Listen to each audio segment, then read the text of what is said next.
السلام علیکم خواتین و حضرات۔ آج مرزا غالب کی جس غزل پر اس محفل میں بات ہوگی اس کا پہلا شعر ہے: مزے جہان کے اپنی نظر میں خاک نہیں، سوائے خون جگر سو جگر میں خاک نہیں۔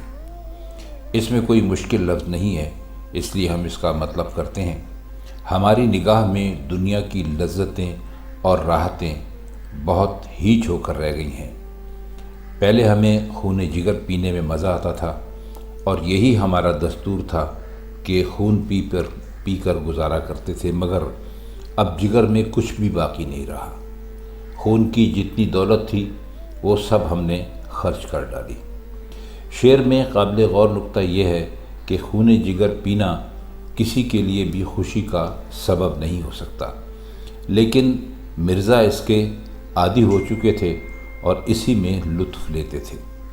اب انتہائی دکھ کی یہ چیز بھی جس سے عادی ہونے کے باعث لطف آنے لگا تھا ختم ہو گئی۔ اگلا شعر ہے: مگر غبار ہوئے پر ہوا اڑا لے جائے، وگرنہ تاب و تما بالوں پر میں خاک نہیں۔ غبار کا مطلب ہوتا ہے خاک یا دھول کا ایک بڑا بگولا جسے ہوا آسانی سے اڑا کے لے جاتی ہے۔ آپ نے بہت مرتبہ دیکھا بھی ہوگا۔ وگرنہ کا مطلب ہے یہاں ورنہ، اور تاب و تواں کہتے ہیں طاقت کو۔ خاک نہیں کا مطلب ہے کہ ہے ہی نہیں۔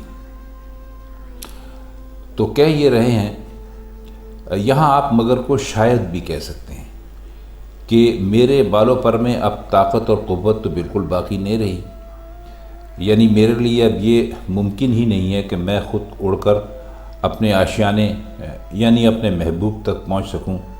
البتہ یہ ممکن ہے کہ میں یہیں پڑے پڑے خاک کا ڈھیر بن جاؤں اور ہوا اڑا کر مجھے میرے محبوب تک لے جائے۔ اس کا تیسرا شعر ہے: یہ کس بہشت شمائل کی آمد ہے کہ غیر جلوائے گل رہ گزر میں خاک نہیں۔ شمائل کہتے ہیں شمیلہ کو، اور شمیلہ کا مطلب ہوتا ہے طبیعت یا عادت یا خصلت۔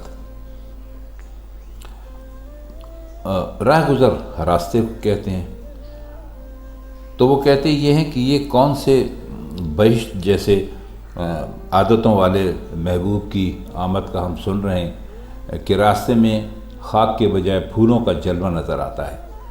جلوہ گل یعنی پھولوں کا جلوہ، اور جس میں محبوب کی خصلتیں یعنی ہمارے محبوب کی خصلتیں جس محبوب کی بہشت جیسی ہوں تو اس کے ذوق میں بھی انتہائی نفاست ہوگی۔ ظاہر ہے وہ آئے تو گرد و غبار تو اس کو اچھا نہیں لگ سکتا، وہ اس کا متحمل ہی نہیں ہو سکتا۔ ہاں، خاک کی جگہ پھولوں کا جلوہ ہو تو بات بنتی ہے۔ شعر دیکھیے: بھلا اسے نہ سہی کچھ مجھی کو رحم آتا، اثر میرے نفس بے اثر میں خاک نہیں۔ نفس بے اثر یعنی وہ سانسیں جو بالکل ہی جن میں کوئی خاک نہ ہو، جن میں کوئی خوبی نہ ہو، جن کے اندر خاک نہ ہونے کا ہم آپ کو مطلب بتا چکے ہیں کہ بالکل بھی نہ ہو۔ اس کا مطلب یہ ہے کہ اگر میرے محبوب کو میری فریاد پر رحم نہیں آیا تو خیر مجھے تو خود پر رحم آنا چاہیے تھا۔ اگر میری فریاد اور فغاں میں اتنا اثر نہیں تھا کہ محبوب کو متاثر کر سکتا تو مجھے تو ضرور متاثر کر دینا چاہیے تھا، لیکن ظاہر ہو گیا کہ میری فریاد اور فغاں جو ہے وہ بالکل بے اثر ہے، اور یہ محبوب پر تو کیا اثر کرے گی۔ ستم یہ ہے کہ مجھ پر بھی کچھ اثر نہیں کر رہی۔ اگلا شعر ہے کہ شراب خانے کے دیوار و در میں خاک نہیں۔ معذرت چاہتا ہوں، دوسرا مصرع پڑ گیا: خیال جلوائے گل سے خراب ہیں میکش، شراب خانے کے دیوار و در میں خاک نہیں۔ جلوہ گل ہمیں آپ کو مطلب ابھی بتا چکے ہیں۔ میکش کہتے ہیں شراب پینے والوں کے، جو لوگ شراب پیتے ہیں ان کو میکش کہتے ہیں۔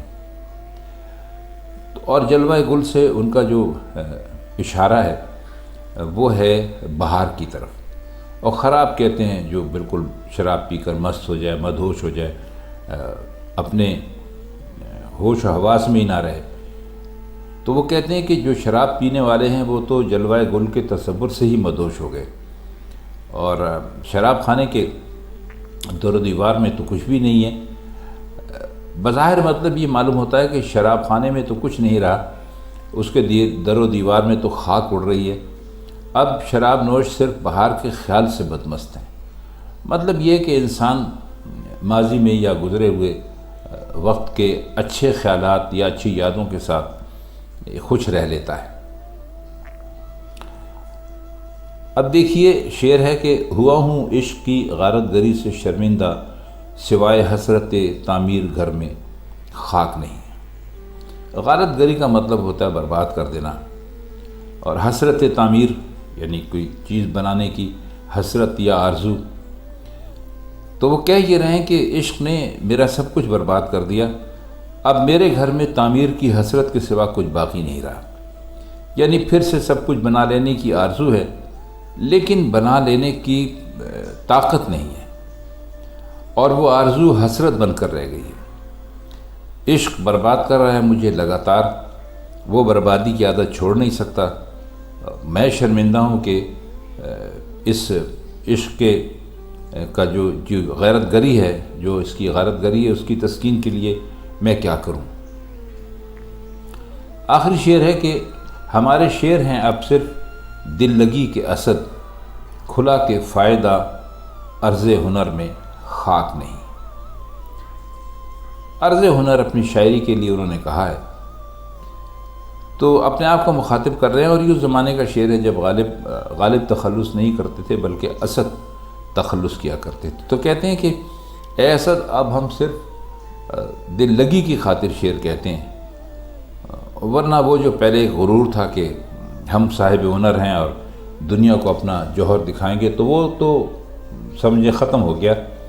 ہم نے دیکھ لیا کہ ہنرمندی کی کوئی بات پیش کرنے سے کوئی فائدہ نہیں ہے، یہ لوگ ہنر کو پہچان ہی نہیں سکتے، اس کی قدر نہیں کر سکتے، لہٰذا ہم ان کے لیے کیا لکھیں۔ اب تو صرف اپنے دل کی تسکین کے لیے کچھ لکھ لیتے ہیں۔ یہ شعر بہت سارے معنوں میں آج کے زمانے میں بھی بڑا صادر آتا ہے، جب لوگوں کو پڑھنے کا شوق ختم ہو گیا، لوگ کتابیں نہیں خریدتے، اچھی بات کو سمجھنا نہیں چاہتے۔ اس کی مثال ہمارا اپنا چینل ہے، جہاں پر ہم صرف ادب کی بات کرتے ہیں، اور ہمارے ایک دوست ہیں، انہوں نے ایک چینل بنایا ہے جس پر وہ جو لوگ جگتیں کرتے ہیں یا بازاری قسم کے لطیفے سناتے ہیں، تو وہ چینل اس وقت کوئی 1.5-2 لاکھ سبسکرائبرز ہو چکے ہیں اس کے، اور اس کے لاکھوں میں اس کے ویوز ہوتے ہیں۔ تو سنجیدہ بات سننے کے لیے یا علم کی بات سننے کے لیے اب کوئی تیار نہیں ہے، لوگ اسی قسم کی جو پھکڑ پن ہے اس میں اپنا وقت گزارتے ہیں۔ بہرحال ہم اپنا کام کر رہے ہیں، وہ اپنا کام کریں۔ تو خواتین حضرات، یہ تھی مرزا غالب کی آج کی غزل۔ اس کے لیے ایک دوست نے فرمائش بھی کی تھی، اور ہمارا خیال ہے کہ شاید ہم نے پہلے بھی کبھی اس کی شرح آپ کی خدمتیں پیش کی ہے، لیکن بہرحال اس کو کافی عرصہ ہو گیا، تو چلیے ایک مرتبہ پھر ہم نے اس کی شرح آپ کی خدمتیں پیش کر دی۔ تو اب آپ سے اجازت چاہتے ہیں، اب ملاقات ہوگی کسی اور غزل کے ساتھ، کسی اور محفل میں۔ تب تک کے لیے خدا حافظ۔